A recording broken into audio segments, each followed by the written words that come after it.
Halo, selamat siang Bapak Ibu sekalian. Terima kasih udah hadir di event kita hari ini ya.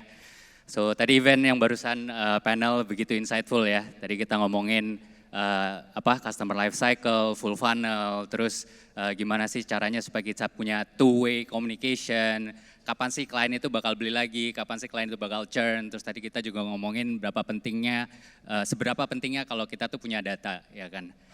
Perkenalkan, saya dengan Timotius, Head of Business untuk Customer Solution dari Mekari. Bareng sama saya ada Jonathan, Head of Sales untuk Mekari Kontak.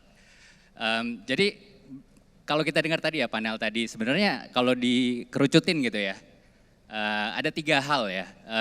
Yang ini adalah sebuah lever supaya bisnis itu bisa grow. Jadi yang pertama, gimana cara kita bisa acquire customer baru, ya kan. Terus yang kedua, gimana cara kita bisa retain customer tersebut. Dan yang ketiga, yang gak kalah pentingnya, gimana kita bisa expand basket size dari seorang customer. Dan ketiga hal inilah secara bersamaan itu ya, yang akan berkontribusi besar terhadap customer lifetime value. Jadi selama periode customer itu bersama dengan kita ya sebagai sebuah bisnis, itu seberapa besar sih dampaknya terhadap finansial kita atau mungkin top line. Kalau dari segi akuisisi mungkin tadi udah banyak dibicarain juga ya, ROI-nya juga lumayan clear. Mungkin different channel punya different measurement ya. Kalau tadi kita ngomongin CTR tadi sempat sama Pak Ferdi tadi ya. Terus different channel misalnya out of home gitu kita bisa ngelihat ke impression gitu ya. Tapi untuk retention sama expanding the basket size itu yang mungkin agak jarang diomongin. Jadi kita penasaran, kita coba kulik-kulik. Jadi berdasarkan riset, kita menemukan bahwa setiap $1 investment di retention itu punya dampak $3 in return. Jadi in short itu 3x ya ROI-nya. Terus ditambah lagi keberhasilan sebuah bisnis dalam meretain 5% dari customer base-nya itu punya dampak terhadap pertumbuhan profitabilitas besar 25% bahkan lebih gitu ya kan. Nah, drivernya apa nih buat retention sama expanding basket size? Ada 2, satu itu service, yang kedua experience. Nah ini biasanya diukur melalui beberapa metrics yang mungkin teman-teman di sini udah tahu ya. Jadi first response time misalnya, seberapa cepat kita ngejawab waktu ada inquiry, terus ada juga resolution time, begitu ada inquiry seberapa cepat kita bisa nge-resolve. Ya itu bisa jadi juga komplain, bisa jadi juga pengen return barang, pengen tuker alamat, pengen beli barang lagi, repeat order. Jadi seberapa cepat kita bisa nge-resolve. Dan selain itu juga kita harus mengukur kualitas, jadi kualitas dari percakapan tadi ya. Terus yang terakhir mungkin dari matrix yang mungkin kita semua lumayan sering dengar, yaitu kepuasan pelanggan ya, kepuasan pelanggan ya. Biasanya kita melakukan survei, bentuknya mungkin CSAT atau NPS. Ya, dan kalau kita lakukan sebuah research, ternyata banyak company di Indonesia itu yang masih cukup kesulitan di parameter FRT yang tadi tim sudah mention. Karena ekspektasi pelanggan itu customer direspon dalam waktu kurang dari 5 menit. Nah, apakah perusahaan Bapak Ibu sudah mencapai ekspektasi tersebut? Karena based on research, masih banyak yang di rata-rata 1-2 jam. Dan itu yang jadi satu pemikiran gitu ya, bagaimana caranya kita bisa improve customer response time kita, sehingga kita bisa deliver customer experience yang baik. Nah di Mekari Kontak kita run satu control trial terhadap beberapa company di Indonesia, dan hasilnya seperti yang bisa Bapak Ibu lihat di chart sebelah kiri ini, garis yang warna ungu menunjukkan bahwa grup yang mendapatkan intervensi dari inovasi adopsi teknologi tersebut memiliki response time yang jauh lebih rendah dibandingkan dengan grup yang tidak menggunakan inovasinya. Dan setelah kita coba amati, setelah kita coba teliti, ada 3 hal Bapak Ibu ternyata yang membedakan kenapa klien-klien atau perusahaan-perusahaan yang warna ungu itu bisa memiliki response time yang jauh lebih rendah. Ada 3. Pertama, automate. Saya yakin banyak sekali proses-proses operasional di perusahaan Bapak Ibu yang saat ini dilakukan secara manual, secara konvensional, itu harus mulai diubah menjadi lebih otomatis. Salah satu contohnya mungkin menggunakan chatbot. Dan walaupun ada proses-proses yang kita tidak bisa pungkiri harus dilakukan oleh human, itu masuk ke poin kedua, kita facilitate. Bagaimana caranya supaya tim sales kita, tim CS kita bisa melakukan semua pekerjaan itu dengan lebih cepat, dengan lebih efisien, dan itu meningkatkan produktivitas mereka. Dan yang ketiga, iterate. Jadi bagaimana kita bisa mengevaluasi terus, kita berikan feedback kepada tim yang ada di lapangan, kita improve terus proses kita, sehingga akhirnya keseluruhan proses customer experience ini bisa menjadi jauh lebih baik. Nah itu 3 hal yang kita temui mempengaruhi response time dari perusahaan-perusahaan yang ada di grup kontrol ini. Nah, kemudian apa yang kami lakukan sebagai seorang perusahaan teknologi untuk membantu proses tersebut?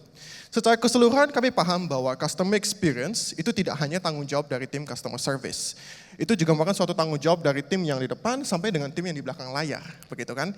Dan itu sebabnya memperhatikan customer journey atau customer touch point itu sangat penting. Mungkin kalau kita reflect ke sesi sebelumnya, Pak Aldo sempat mention bahwa dari Meta, mereka rilis fitur CTWA misalnya. Yang merupakan first step bagaimana kita bisa berkomunikasi dengan customer kita. Setelah itu bagaimana? Contohnya di Mekare Kontak, kita sambungkan CTWA tadi dengan sistem omnichannel chat kita. Dari situ kemudian bisa direspon otomatis oleh chatbot, kalau misalnya perlu di-handle oleh agent atau sales, akan langsung otomatis ter-handover ke tim sales yang bertugas. Di situ semua data sudah mulai terkumpul, kita juga bisa tracking mana yang conversion API berapa, dan itu kemudian jadi invaluable data point untuk perusahaan seperti yang mungkin sudah dijelaskan oleh Pak Aldo dan para speaker di sesi sebelumnya. Setelah itu bagaimana? Setelah itu data yang berharga tadi bisa kita kelola via task dan ticketing. Jadi kita tahu, kita kenal customer kita. Dan kalau mereka komplain, kita tahu mereka komplain karena feature, karena produk tertentu, karena service tertentu, dan apa kira-kira yang bisa tim kita lakukan untuk menghandle customer tersebut. Nah oleh karenanya, Mekare Kontak fokus di kuartal ini dan tahun depan untuk memberikan inovasi-inovasi di customer journey ini. Dan kita akan fokus di 4 hal, mulai dari proses automation tadi, facilitate tadi, dan juga iteration. Oke, jadi 3 hal tadi ya, automate, facilitate, dan iterate.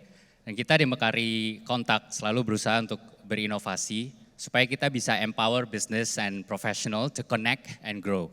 Dan wujud dari keinginan inilah yang kita mau share hari ini.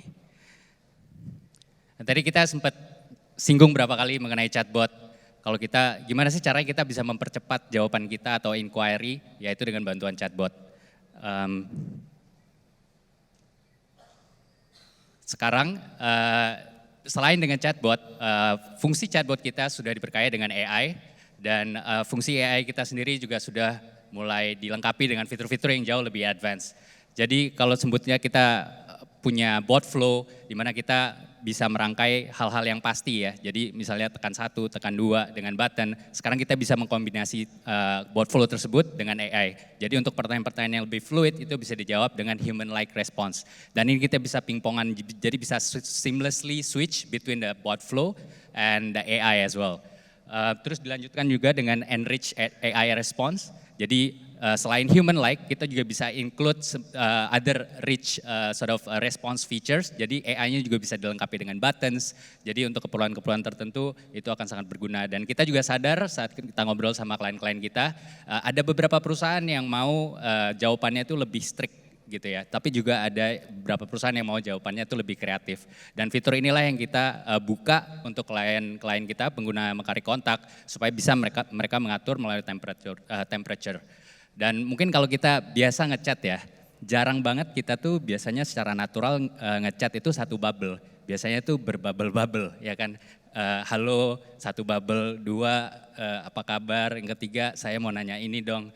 Nah, dengan fitur AI yang biasanya itu tidak bisa dilakukan. Jadi itu akan 3 jawaban. Nah, dengan fitur yang baru AI kita, itu akan bisa tercover. Jadi AI-nya bisa merangkum pertanyaan-pertanyaan tersebut dan melempar 1 jawaban yang sesuai dengan pertanyaan-pertanyaan yang dari beberapa bubble sebelumnya. Nah, kalau tadi kita ngomongin tentang facilitate, bagaimana kita memfasilitasi agent kita supaya bisa menjawab dengan lebih baik. Ini fitur yang internally kita juga nanti-nantikan banget, yaitu Ask Irene. Ini fitur Copilot yang sudah seamlessly integrated dengan omnichannel chat kita. Jadi untuk agent-agent kita yang butuh jawaban-jawaban yang sebelumnya tidak punya pengetahuannya gitu ya, itu mereka bisa langsung tanyakan ke Ask Irene. Jadi Ask Irene ini bisa mengambil knowledge dari beberapa source. Yang pertama mungkin knowledge base yang memang kita bisa upload, terus knowledge center yang biasanya mungkin kalau ada website itu biasa ada help center, knowledge center di mana ada kumpulan-kumpulan informasi tentang produk, tentang perusahaan, tentang policy, SLA dan sebagainya. Dan juga Ask Irene ini bisa belajar dari past conversation. Jadi nanti teman-teman atau Mekari kontak user itu bisa pilih kira-kira agent mana nih yang selalu ngasih jawaban bagus dan tepat. Ini kita bakal ambil jadi source of knowledge buat si Ask Irene. Jadi the next kalau misalnya kita punya tim agent yang baru join gitu ya, mungkin pengetahuannya belum begitu banyak, dia bisa tinggal tanya ke Ask Irene dan jawabannya itu udah sesuai gitu ya. Mungkin jadi agent yang lebih senior, jadi seolah-olah nggak perlu ngajarin lagi gitu. Dia tinggal tanya ke Ask Irene, apa yang akan dijawab si agent yang lebih senior, itu akan diberikan jawabannya oleh si Ask Irene ini. Dan selanjutnya, kalau tadi kita ngomongin tentang otomasi dan begitu terjadi handover ke human, misalnya AI-nya sudah menjawab dan butuh, kalau kita lihat di conversation funnel itu udah butuh expertise ya, kita mesti handover ke agent, kita juga mesti mengukur SLA-nya kan. Jadi bisa aja kita mengukur SLA dengan looking back, jadi kita set dulu SLA-nya, setelah itu mungkin seminggu atau sebulan kita baru lihat nih, oh siapa yang bridge, siapa yang nggak bridge, seberapa cepat kita nggak jawab. Nah ini proses atau kegiatan yang biasanya looking back. Jadi kalau pun kita melakukan sesuatu biasanya udah telat ya kan. Nah jadi yang kita akan launch di second semester tahun ini yaitu preventionnya. Jadi sebelum SLA itu bridge kita udah selalu nge-notify si agent supaya jawab nih gitu. Dan itu bisa disesuaikan juga tergantung dengan office hour-nya. Jadi kita sadar ada beberapa klien yang punya different shift, jadi ada yang kerjanya siang mungkin SLA-nya beda, kalau kerja di libur SLA-nya beda dan itu juga bisa disesuaikan.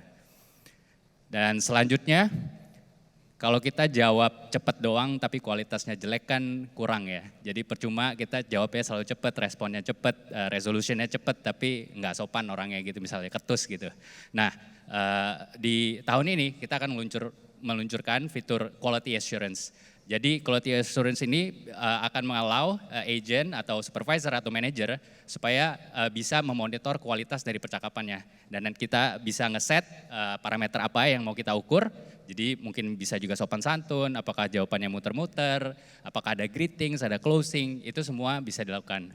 Nah biasanya ini adalah hal-hal yang dikerjakan oleh QA manager. Jadi biasanya tuh ada tim QA. Dan kalau dikerjakan manual, biasanya kita cuma bisa sampling ya kan. Dari 100 conversation satu hari, mungkin yang bisa dikerjain cuma 10 gitu. Nah dengan Irene, fitur AI kita bisa melakukan ini secara masif. Jadi dengan parameter-parameter yang udah di set, si Irene akan melakukan quality evaluation berdasarkan parameter tersebut secara keseluruhan 100% gitu. Nah jadi kita bisa mengurangi beban misalnya QA manager yang biasanya cuma bisa sampling, jadi mereka sudah bisa langsung terima report secara keseluruhan nih semua percakapannya kualitasnya seperti apa. Nah tapi mungkin kita sadar tetap butuh ada human touch lah ya. Jadi nanti si QA manager ini pun akan tetap bisa mengevaluasi lagi hasil penilaian dari AI atau Irene kita. Apakah memang sudah sesuai atau nanti bisa dirubah juga nilainya. Dan juga bisa mungkin ditaruh komentari, jadi sebagai mungkin coaching note gitu ya, supaya agent-agentnya tahu gitu next-nya gimana yang betulnya. Ya, dan saya masih ingat salah satu klien kita di bidang logistics. Dan kalau namanya logistics, saya yakin Bapak Ibu juga pernah mengalami yang namanya paketnya kok datang-datang gitu kan. Dan pasti Bapak Ibu gregetan, pingin tanya ke bagian logisticsnya, paket saya sudah sampai di mana? Apalagi kalau misalnya sudah over dari waktu yang ditentukan. Dan perusahaan logistics ini bisa terima inquiry sampai dengan 5.000 seharinya. Banyak banget kan Bapak Ibu. Dan dari 5.000 tersebut, 75%-nya bertanya tentang soal tracking paket. Bayangkan agentnya harus satu-satu melayani customer-customer ini, minta nomor resinya, terus kemudian checking lagi di sistem mereka, get back lagi ke customer-nya. Itu bisa butuh waktu 3-5 menit per client, dan mereka butuh 5.000 untuk di-handle. Very overwhelming. Di situ mereka kemudian coba proses tadi, automate diubah menggunakan chatbot API, dan kemudian itu semua berubah Bapak Ibu. Karena chatbotnya udah bisa langsung integrasi dengan sistem internal logistik tersebut, dan bisa langsung membalas chat-chat customer yang bertanya tentang lokasi paketnya di mana.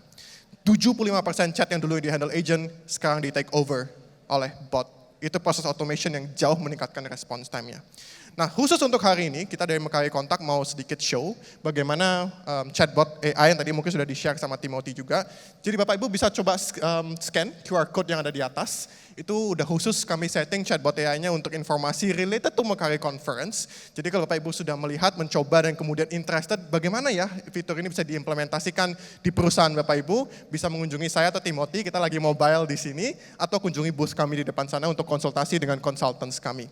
Dan menutup dari sesi kita di hari ini, Bapak Ibu semuanya, customer experience itu satu hal yang sekarang menjadi differentiator between one company and the other. Dan dengan perkembangan teknologi yang ada saat ini, itu bukan suatu teknologi yang harus kita manfaatkan untuk itu. Sekian dari kami, enjoy the conference Bapak Ibu semuanya, terima kasih. Terima kasih.